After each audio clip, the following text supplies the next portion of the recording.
विश्वरूपाचे ते अजस्त्र स्वरूप पाहून घाबरलेल्या अर्जुनाने आपली दृष्टी वळवली, कारण त्या असंख्य हातातली दिव्य तेजस्वी शस्त्रे पाहणे अर्जुनाला भयप्रद वाटू लागले. म्हणून तो कंठ आणि मुकुट पाहू लागला. तेव्हा त्याच्या लक्षात आले की कल्पवृक्षांची निर्मिती जेथून झाली तेच हे स्थान आहे.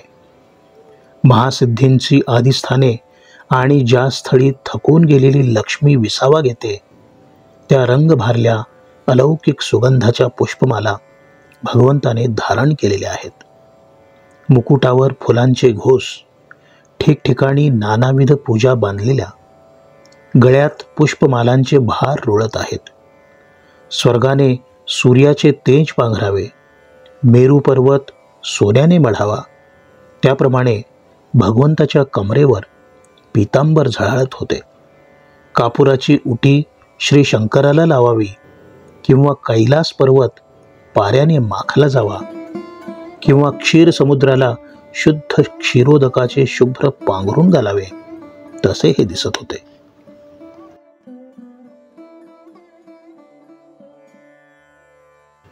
शांत शीतल चंद्रप्रकाशाची घडी उलगडून तिची खोळ आकाशाला घालावी, त्याप्रमाणे अर्जुनाने विश्वरूपाच्या शरीरावर चंदनाची पातळ उटी पाहिली.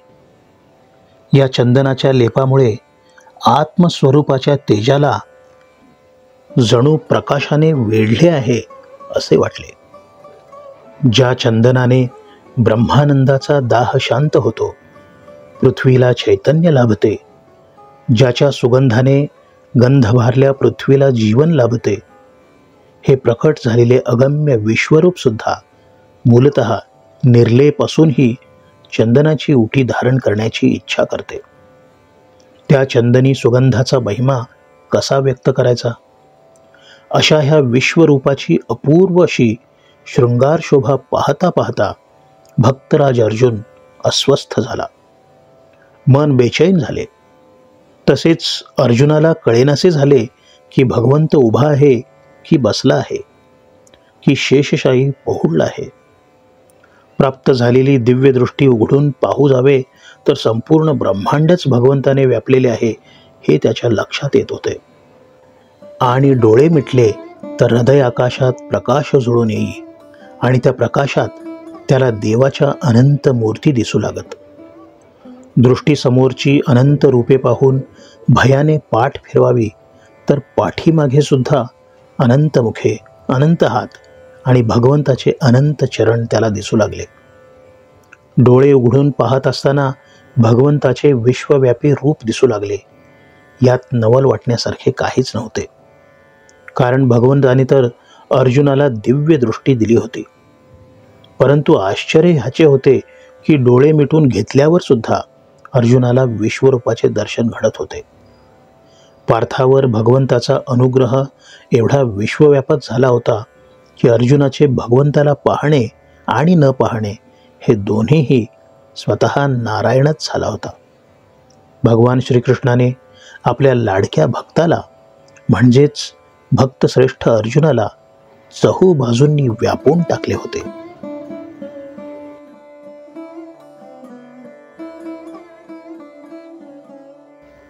राजन, डोळे मिटले तरी आणि उघडे ठेवल्यावर सुद्धा जेव्हा भगवंताचे विश्वरूप घडू लागले तेव्हा पार्थाला महद आश्चर्याच्या लाटांनी घेरले. आश्चर्याच्या पुरात अर्जुन सापडला.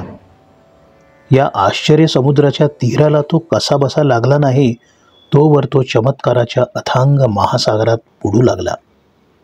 याप्रमाणे भगवंताने धारण केलेल्या अनंत रूपांमुळे, विश्वरूप दर्शनाच्या अलौकिक चमत्कारामुळे अर्जुन गोंधळून गेला.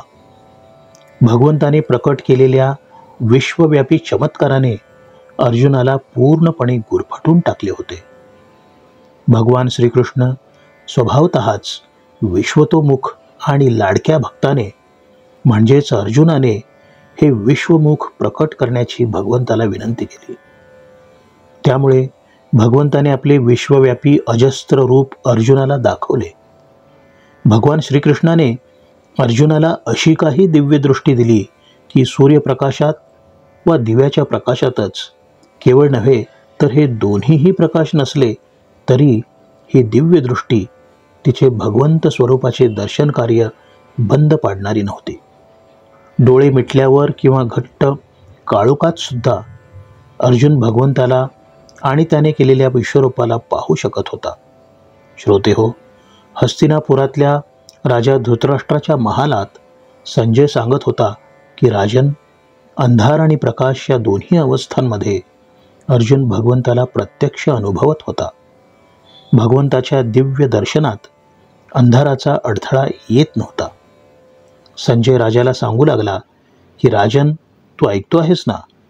अर्जुनाला भगवंताची रत्नखचित ऐश्वर्यवान मूर्ती, अनेक मुखे ल्यायलेली ब्रह्मांडव्यापी स्वरूप मूर्ती सर्वत्र दिसत होती.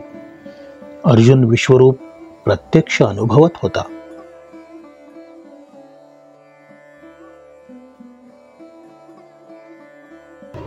राजन, भगवान श्रीकृष्णाने प्रकट केलेल्या या विश्वरूपाच्या अंगी जी अद्भुत प्रभा पसरलेली आहे ती कशी आहे तर महाप्रलयाच्या वेळी 12ही सूर्यांचा मेळावा एकत्र जमावा ना, तसले हजारो दिव्य सूर्य एकाच क्षणी जरी उगवले तरीही या विश्वरूपाच्या तेजाचा महिमा मोजता येणार नाही वा त्याचा थांग लागणार नाही.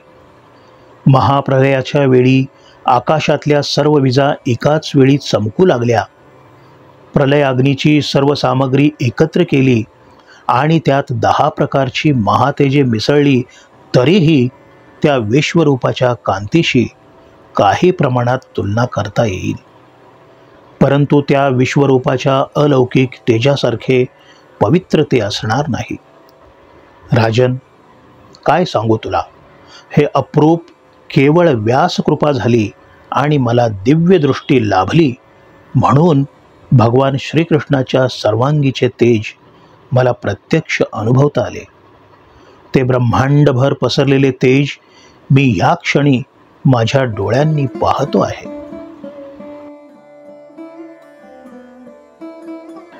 ही भेणे तेथून काढिली दिठी, मग कंठ मुकुट पाहातसे किरीटी.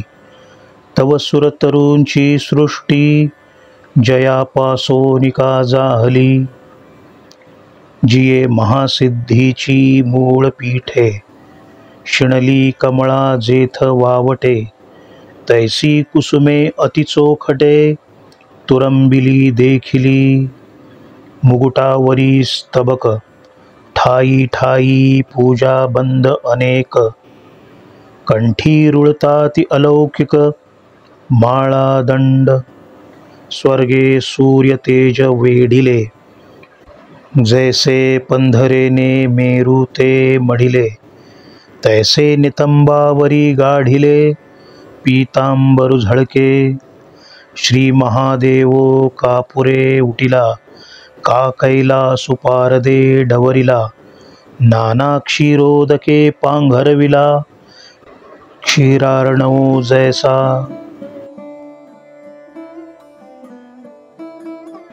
जैसी चंद्रमयाची घडी उपलविली, मग गगना करवी बुंथी घालविली. तैसी चंदना पिंजरी देखिली, सर्वांगी तेणे. जेणे स्वप्रकाशा कांती चढे, ब्रह्मानंदाचा निदाघ मोडे. जयाचे निसौरभ्ये जीवित जोडे, वेदवतीये. जयाचे निर्लेप अनुलेपू करी, जे अनंगुही सर्वांगी धरी. तया सुगंधाची थोरी कवणवानी, ऐसी एकैक शृंगार शोभा. पाहता अर्जुन जातसे क्षोभा, तेवींची देवो बैसला की उभा.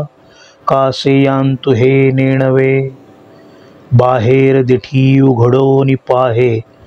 पर्याघवे मूर्तिमय देखतु जाये, मग आता न पाहे म्हणोनी उगार आहे. तरी आतुहि तैसेची, अनावरे मुखे समोर देखे.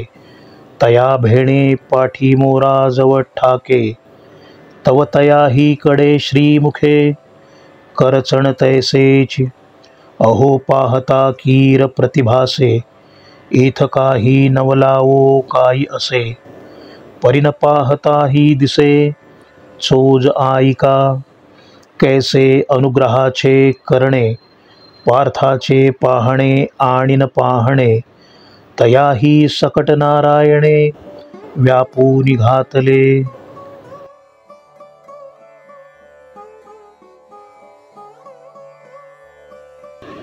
म्हणून आश्चर्याच्या पुरी एकी पडिला ठाये ठाव थडी ठाकी तव चमत्काराची आणिकी महार्णवी पडे.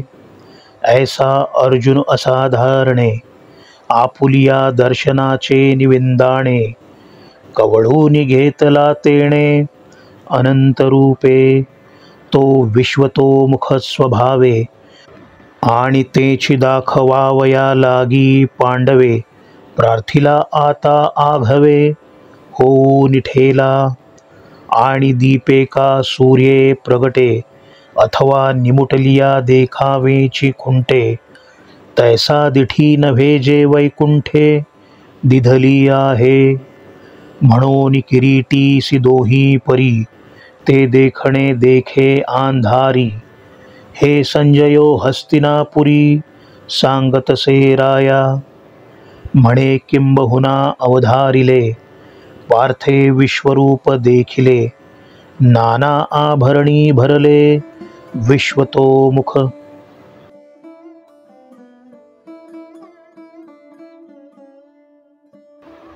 तिये अंगप्रभेचा देवा नवलावो काईसया ऐसा सांगावा कल्पांती एकुच मेळावा द्वादशादित्यांचा होय तैसे ते दिव्य सूर्य सहस्त्रवरी जरी उदयजती का एकेची अवसरी तरी तया तेजाची थोरी उपमू नये.